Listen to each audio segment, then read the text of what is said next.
I'm a boat builder from the Cotswolds in the UK, and I'm currently building a boat called Temptress, designed by Michelle Berrier and kitted by myself to be built utilising the latest in CAD design, CNC cutting and modern epoxy wood construction.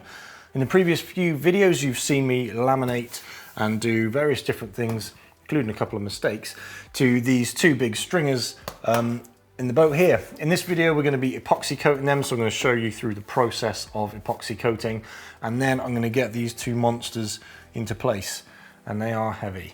So first thing to do is to repair the little mistake that I did in the previous video. So let's take a look at how I did that.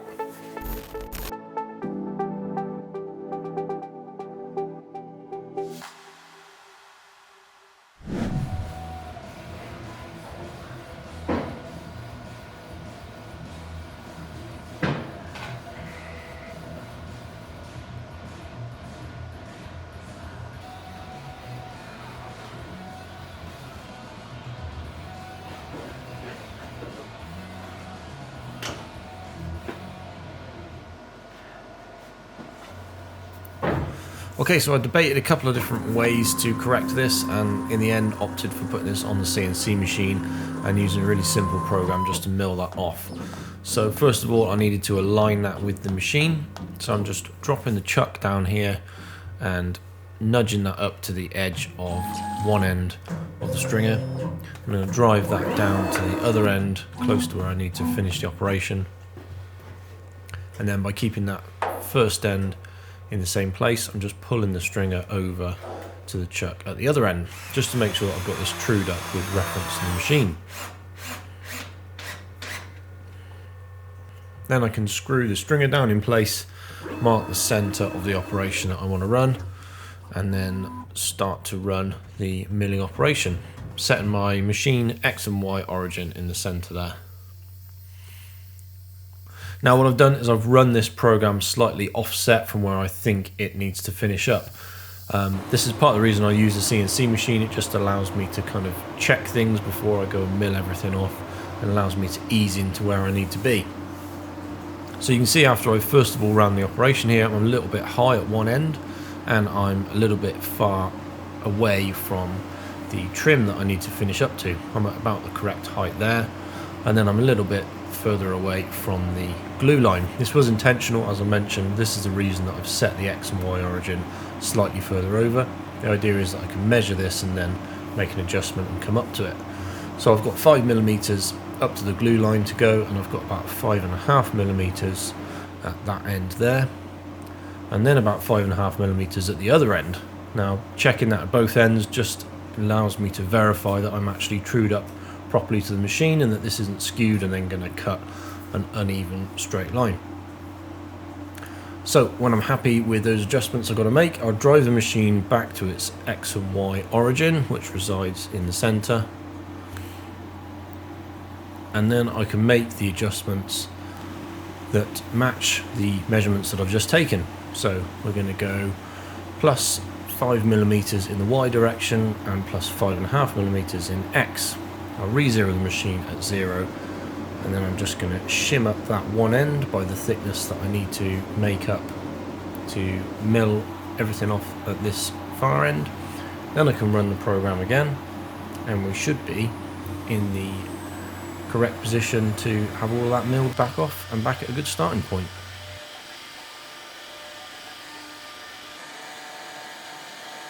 So you can see that bit now is just coming in and taking up the difference, just finishing right along the inside of that trim piece, which I wanted to leave in place and just replace the plywood section.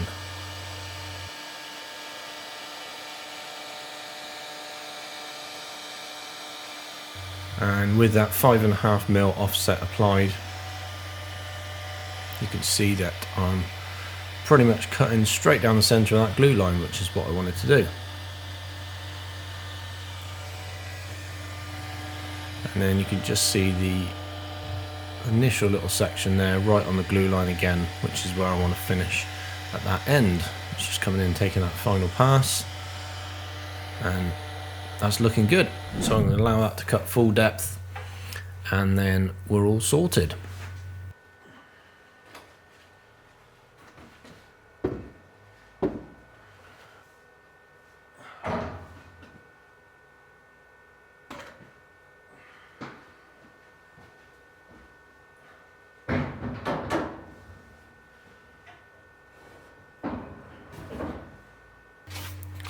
So I'm going to bond a complete new piece of plywood in here. The next join was only the next frame away, so just decided to mill all of that section out. And I had enough plywood left over actually from what I'd cut previously. So I'm cutting a new section just to bond back in there. I'll do the small little half cut out in frame 11 and frame 9 and we'll be good to go. I'll obviously leave frame 10 uncut this time. So the same process as what I bonded up with before. I'm going to coat the face of the stringer with unthickened epoxy first, and then I'll also coat the faces and edges of the plywood with unthickened epoxy. I'll then apply a thickened epoxy using colloidal silica and a notched spreader there with the fine tooth section on it, just to apply a nice even glue line. Put that into place. And actually it's really helpful having that capping in place because it just allowed me to push up into that and prevent some of the slippage with the part. We'll then get that clamped in and we are pretty much back on track.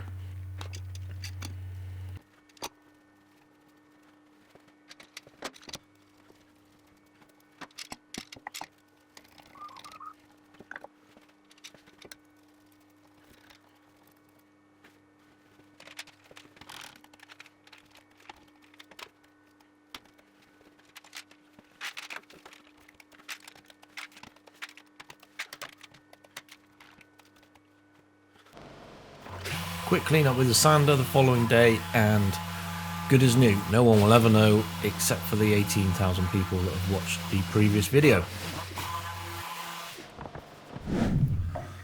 So next up I want to start prepping the stringers for coating before they go into the boat. So I need to make a little fixture just to hold those down, give me good access all the way around the part so that I can sand them, clean them up and then get them epoxy coated before they get installed in the boat. Some of you were asking about the dog that you keep seeing in the videos, and there she is. Her name's Daisy, and she's an English Springer Spaniel watching me work.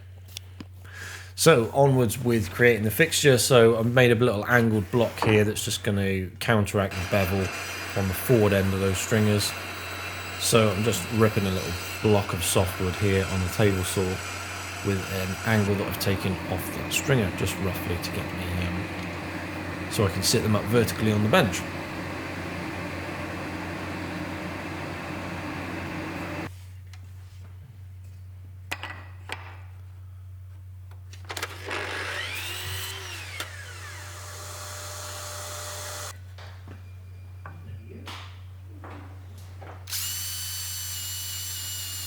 Get that screwed into place on the base of the stringer with a nice big cross member that I can clamp down to the bench and make sure that these stringers are held nice and firmly whilst I work on them. Now I'm only coating the inner faces of the part here. I'm not coating anything that's going to be later bonded to, so that'll be the internals of the notches here that the frames are bonded into and the bottom face that the bottom planking is going to be bonded to. That's also going to need a little bit of shaping once we get it into the boat, just to true it up and bring it into line with all the framing. So the focus really is coating the sides and the top of the stringers. So I'm putting these little stands on here so that I can just stand it up on the bench and access all three sides at the same time without having to turn this over and worrying about trying to coat both sides with either separate operations or by getting sticky stuff face down on the bench. So to get a thorough sand, it's just going to take out any machining marks that are on there, take off all the pencil lines and give me a nice finish ready for epoxy coating. Then these get degreased, so I'm wiping these down with a cloth soaked in acetone just to degrease that surface and make sure everything's nice and clean and free from contamination.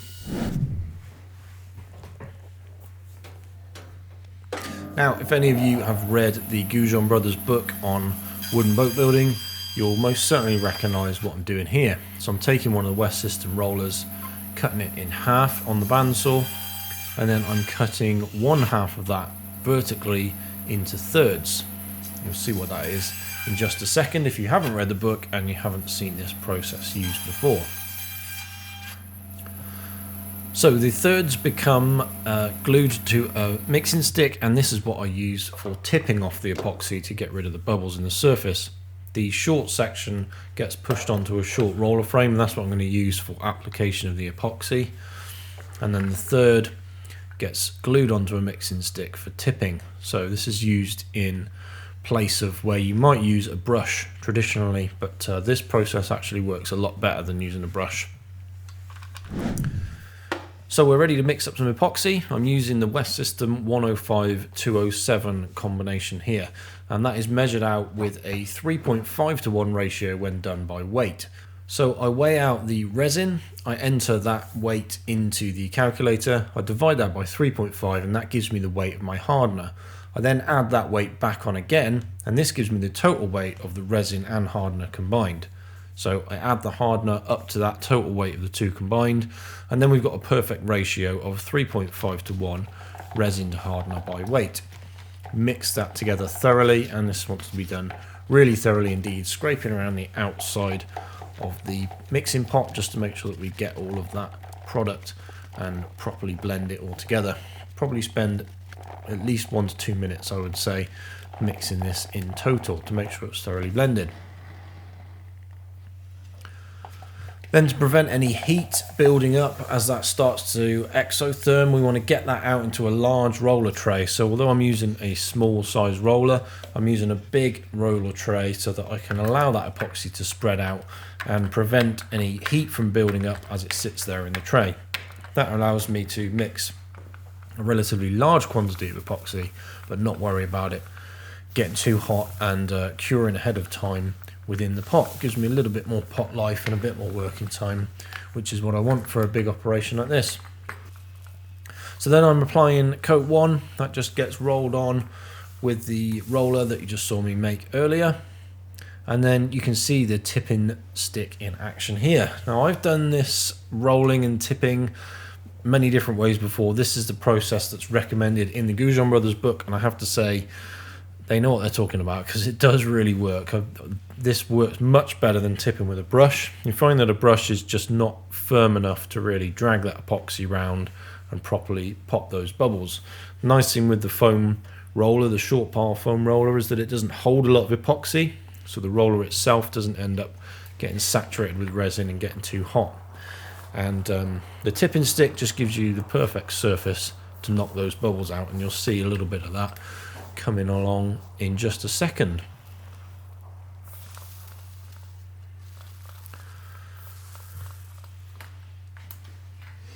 So we're rolling on a nice thin film and then immediately come over that with the tipping stick, and you can see those bubbles in the surface there from the plywood. We're just looking to pop those, and we're just looking to also kind of even out the film thickness if there's any slightly heavier areas with the roller application. You can see that nice contrast between the larch and the utility coming through there as well, as we start to get a finish on and richen up the colours of those woods.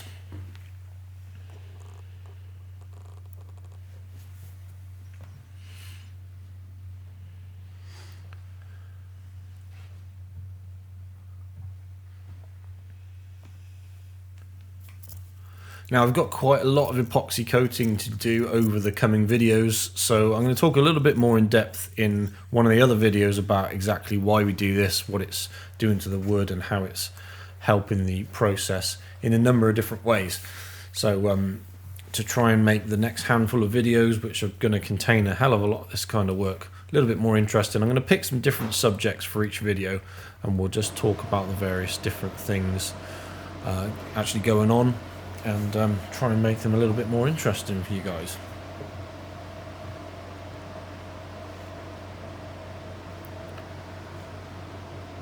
So with coat 1 in particular, this is where we're going to see the most amount of bubbles, and especially when coating plywood.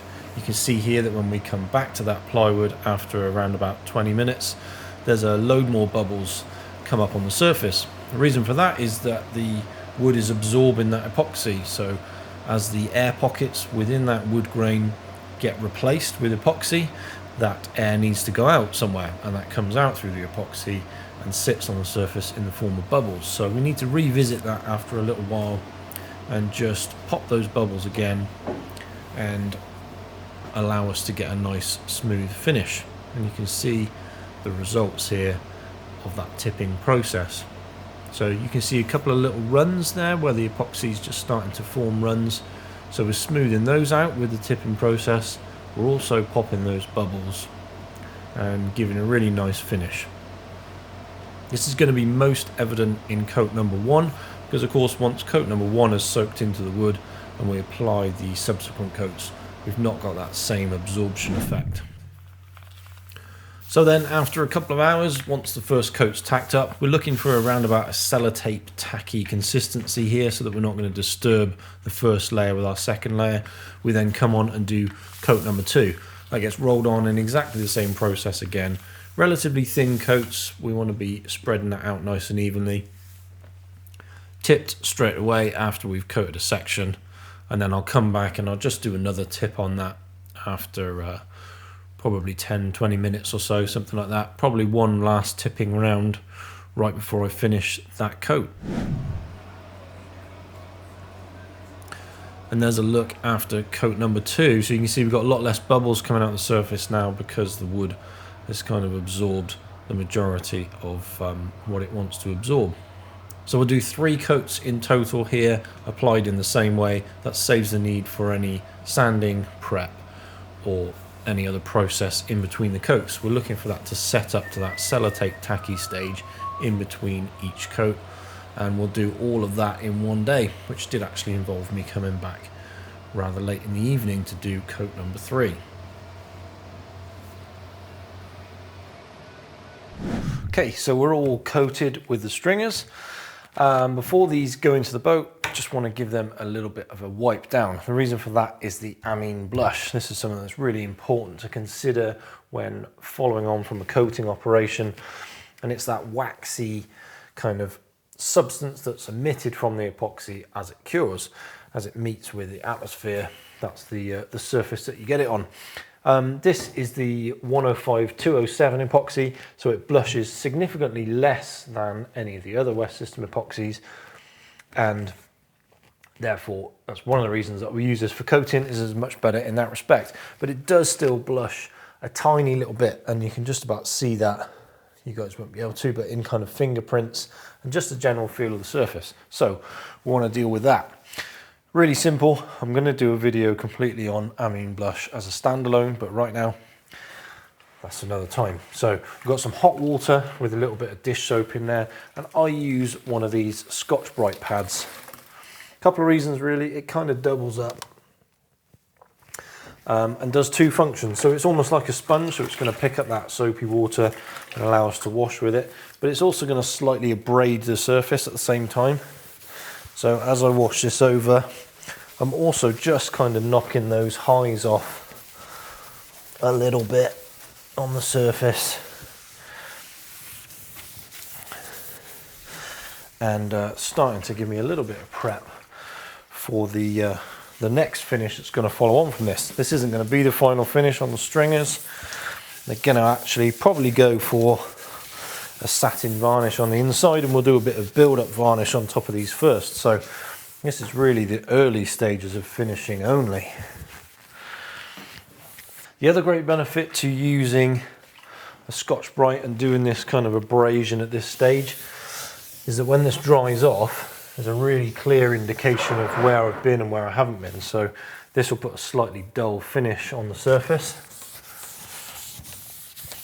and therefore anything that I've missed is going to show up as still nice and shiny. So it means I can just go back over that again and make sure that I'm completely thorough. So 2 functions really. Helps me to wash off the blush, and I keep rinsing it regularly and squeezing it out. Braids the surface and gets me on my way towards the next operation that's going to go onto it, and it also tells me where I've been and where I haven't been. Okay, so those big beasts need to go into here next. There's a couple of things that I've got to do to prep the boat so that I can get those into place. So we'll take a look at the structure and I'll show you what we need to do for that. So the primary thing to do is to separate the bulkheads from the frames. As you can see, the stringers are going to go through here, The stringers are notched for the frame and the bulkheads are notched for the stringer. So we need to separate the two of these. The frames come up, the stringers will come through, and then the frames will come back down into that notch, and then they will get partnered up back together again. That's the reason that the legs all the way throughout the strongback system are joined to the bulkheads, because the bulkhead needs to stay in place whilst the frame comes out so I can get the stringer in. So we need to separate all of these. That only happens for frames that have bulkheads on them. So as we get back aft here, these of course can just drop straight in. No need for the bulkhead. I'm going to have to put some kind of supporting structure in the back here, which is part of the reason that I've done these braces like I have. I'm just going to put a cross member along there so I can hold up the tail end of the stringers, because otherwise there's nothing supporting them yet in the aft end. So that's the next job. Got a piece of cedar here, so I've just been mocking up thicknesses for the bottom planking, just to check that I can make the curves up forward. So this is what I'm intending to plank the boat with, yellow cedar. You can see beautiful pale white colour to it there. And then against the bottom planking of the boat, and climb inside.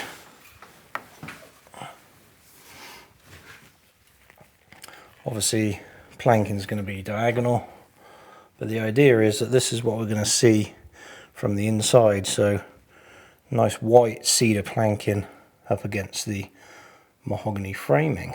So we're going to have a real high contrast there, and similar of course to the contrast that we're going to have with the larch, and you can see that back aft there against the utility capping. So we're going to have that kind of theme running through all throughout the middle of this boat. Topside battens of course going to be larch coloured against the mahogany, so it's going to look really nice inside. And a little glimpse of that with that yellow cedar there. Anyway, onwards, let's get these frames and bulkhead parted, and we'll get those stringers dropped in. Oh, I've also got to take off the topside battens, so let's do that.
Okay, so most of my notches are a little bit narrow here.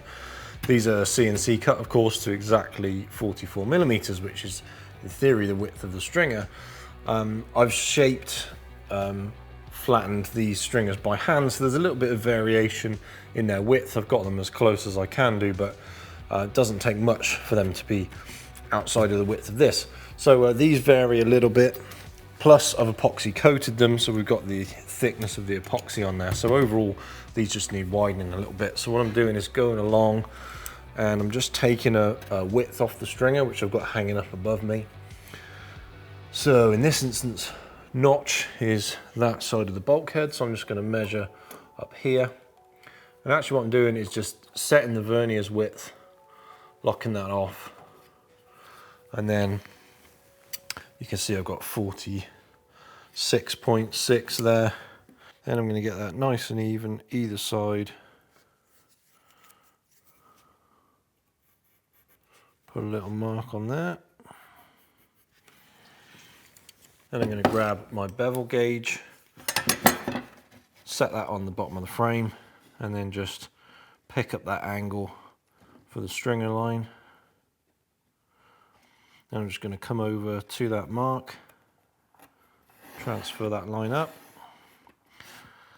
do the same the other side.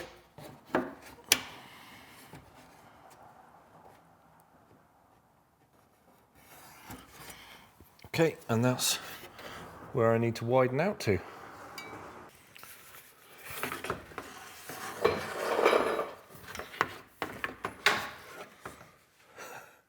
I'm pretty sure I can hear Bob shouting at the screen from all the way over in the US at me for using this tool, because I tell him off for using it. But this is what I'm going to use to widen that notch out. So I'm going to set the flat base of the sander. I'm going to get it up in the top here so that I can make sure that I'm in the correct angle. I don't want to be widening these notches unevenly. I want to make sure I've got it flat up against that. And then I'm going to use this pencil line to work up to, just work down there slowly and get myself widened out to that line.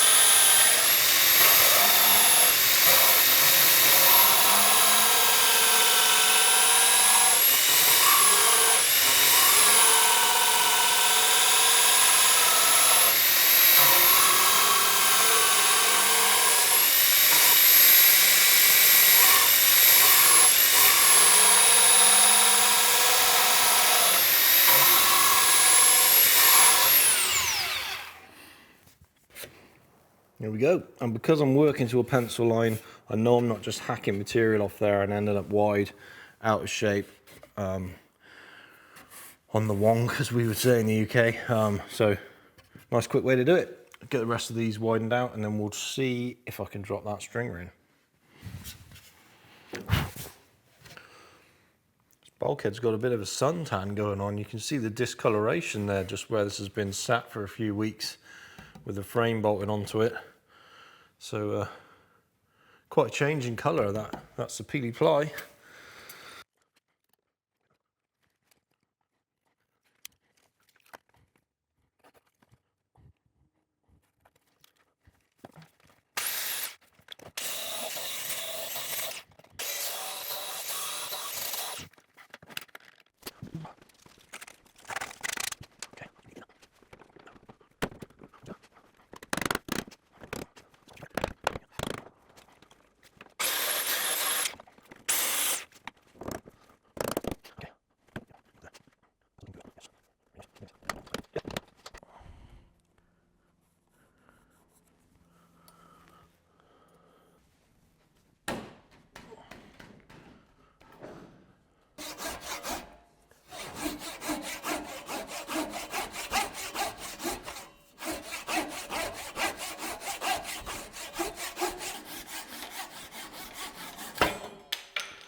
Okay, so there's number one. We're looking pretty good. Bevels are largely matching. We've got a little bit of trimming to do there. We're a touch high in some places, but I would much rather be high than low, and I did leave a little bit of material there. We've got to come down a touch, probably just got to do a little bit of fettling underneath there, and come down to final height. I'll do a load of measurements and stuff and just make sure that things are landing where I want them to. Four's looking a little bit gappy, so I'm going to do some investigation there and just see what's happened. I'll get to the bottom of that, and then you can kind of see that these frames are going to pull back. Bulkheads, sorry, going to pull back, and that will just locate them where they want to be, and then the frames will drop down and into those slots. Cut the little flat just on the forward here where that lands down. Not quite seated yet, but yeah, we're getting there. It's looking good. That system just for trimming those out worked nicely. And you can see this cross member. This is really helpful to have. It just allowed me to land the tail end of this and actually just kick this up whilst I was doing those adjustments. Then I've just got that shimmed. So I've got a measurement from waterline 1. I've got the laser on at the moment, which you might be able to see. And then I've got a height from waterline 1 up to the underside face of that at frame 13, which is this station here. So I can just shim that aft end up to the correct height. So pretty pleased with that. It's time to load in the second one, I think. And then I'll do a load of checks and stuff again just to make sure stuff's in the right place before we bond it in. You see why you need so much reinforcement in all of this. Here, all this strong back system, and why it's bonded to the floor, because when you start loading in real heavy timbers like this, I don't know what this weighs, but it's got to be 50 or 60 kilos, I would think. I can just about lift it. When you start loading that in and pulling stuff around, you're putting a lot of force down onto these legs, and if you're not careful, stuff's going to start moving around, and then you'll undo all the accuracy of the trial setup stage. So that's the reason that I've got these stop blocks on the legs here, just to make sure they don't shift. So on with the next one.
Okay, so frame 10. This is the one where I made the mistake on the inner gusset of the stringer in the last video. So what's going to happen here is this will get cut down this line here. This section of the frame will stay in place, and this middle section will only be in here for the process of planking the hull, really, to land the planks onto and just to help us to form the hull shape. So it's really kind of a mold frame almost, this middle section. So it's going to get cut down here. This will be temporarily installed and then removed later. So you can see that because we don't really want to see the end grain or leave the end grain exposed on this frame here, that's why I wanted to cap this off with this inner section of the plywood. So the frame will land into that notch and then we won't see the edge of it. So I'm going to have to cut this here, and to make this line nice and true and vertical, correctly positioned, what I think I'm going to do is drop this frame back up on the construction board, and I'll use the center line dowel pins just to get me a good vertical center line, and then I'll measure out and cut that, and that will then go in place in pieces. So that's the two big stringers in. That was quite a job getting those in on my own.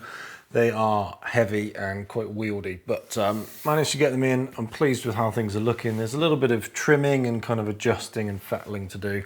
Part of the reason that I left a bit of extra material on this outer face was just that I could do that further down the line, but everything's looking pretty good, so I'm pleased with how that is progressing. Over the next handful of videos, what I'm going to be doing now is basically tackling one frame at a time. We'll take that frame out, we'll clean it all up. We can do things like filling these holes now, the holes that align these frames on the construction board and on the CNC machine for beveling. We don't need to do any of that kind of work now. We've got their legs registered to them and their heights set correct, and everything's been confirmed. So stuff like that can now be filled. I can put a little radius on any edges that need radius in, clean up the frames, and also epoxy coat them. They'll end up going in the same as the stringers are. So I'll do that in the next few videos. There's going to be quite a lot of that, and I'll just work through one frame at a time. We'll attack that, and then as that frame goes back in, it'll actually get bonded to the stringers. So we're going to start now bonding stuff together, and actually it'll be its kind of final fit in the boat basically, which will be a nice stage to get to. No more of this kind of in and out of stuff. We'll actually be putting stuff in its final home. So that's cool. Good stage to get to. There's going to be a lot of repetitive stuff over the next couple of videos. A lot of epoxy coating, and I've mentioned much of that in and out of the frame. So what I'm intending to do is, instead of you just watching me epoxy coat for loads of videos, I'm going to pick several different subjects for each video, and I'll kind of talk about that over the top of what I'm doing, so you've got something a little bit more interesting to learn about with the project. And yeah, it's not just watching me do stacks of epoxy coating. So in the next video, I'm going to talk about the finances of the boat, what this project is costing, what I'm actually making from it. I'll tell you what I make from each YouTube video and from the channel as a whole every month, and give you guys a bit of an insight as to how this is hoping to work, how I'm trying to make this work, and you know, bring you guys up to speed with you know, the reality behind trying to make this project run.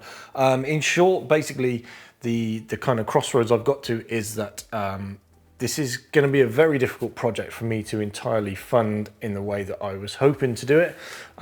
Ultimately, what I'm going to need to do is to try and start to find a customer for the boat. We're going to have to really sell the boat, I think. Obviously sell it as a project that I will still complete, but ultimately the dream of kind of funding this through YouTube and keeping it as my own boat is really not going to be a reality. It's not going to be possible. So we're going to need to start trying to find a customer for the boat. So should there be anybody watching this series that is very seriously interested in becoming the owner of Temptress #1, this boat right here, please do get in touch, and we can start to discuss what costings and delivery times might be. It'd be really nice to work alongside a customer as we develop the boat. Obviously there's a complete unique opportunity with you being able to see your boat built on a bi-weekly basis, which I think is a really great additional thing on top of just buying a fantastic, beautiful wooden boat at the same time. So if there is any interest in that, then please do get in touch and we can discuss things. As I mentioned, I'm going to talk more about the finances in the next video, so you'll see the real details of what kind of goes on behind the scenes of this project, and I'll fill you in on all of that, and you'll see why I've got to that crossroads probably. So there we are, stringers are in, we're starting to bond stuff, it's moving forward, and it's looking very nice indeed. I hope you enjoyed that video, and I will catch you guys in the next one. Thank you very much for watching, and thank you to all the patrons that are helping me to push this forwards and to get me this far. Really appreciate it. Cheers guys, see ya.